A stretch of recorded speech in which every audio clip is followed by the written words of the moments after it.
Deuteronomy 23.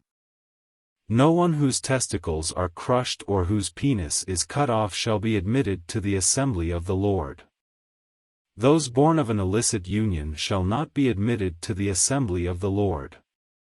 Even to the 10th generation, none of their descendants shall be admitted to the assembly of the Lord. No Ammonite or Moabite shall be admitted to the assembly of the Lord. Even to the 10th generation, none of their descendants shall be admitted to the assembly of the Lord, because they did not meet you with food and water on your journey out of Egypt, and because they hired against you Balaam son of Beor, from Pethor of Mesopotamia, to curse you.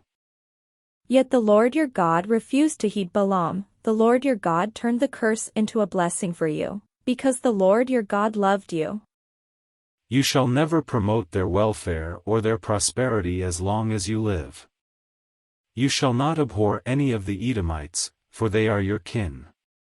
You shall not abhor any of the Egyptians because you were an alien residing in their land.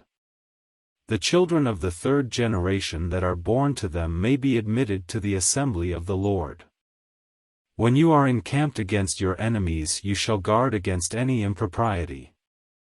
If one of you become unclean because of nocturnal emission, then he shall go outside the camp, he must not come within the camp.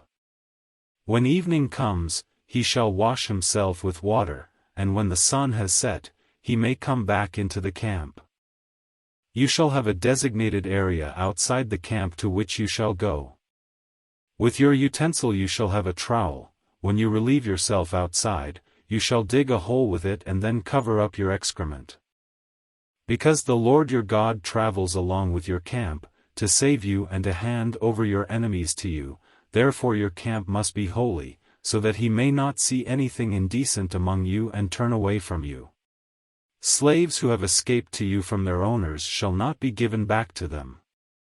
They shall reside with you, in your midst, in any place they choose in any one of your towns, wherever they please, you shall not oppress them.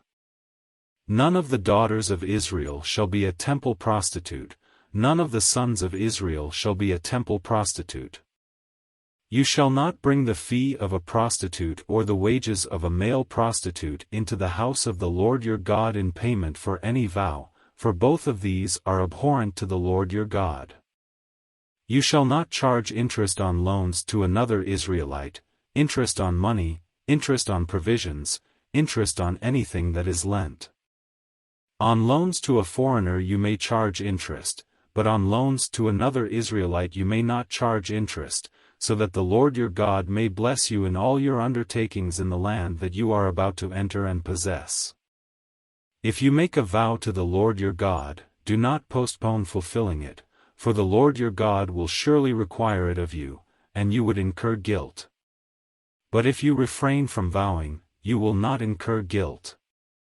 Whatever your lips utter you must diligently perform, just as you have freely vowed to the Lord your God with your own mouth. If you go into your neighbor's vineyard, you may eat your fill of grapes, as many as you wish, but you shall not put any in a container. If you go into your neighbor's standing grain, you may pluck the ears with your hand, but you shall not put a sickle to your neighbor's standing grain.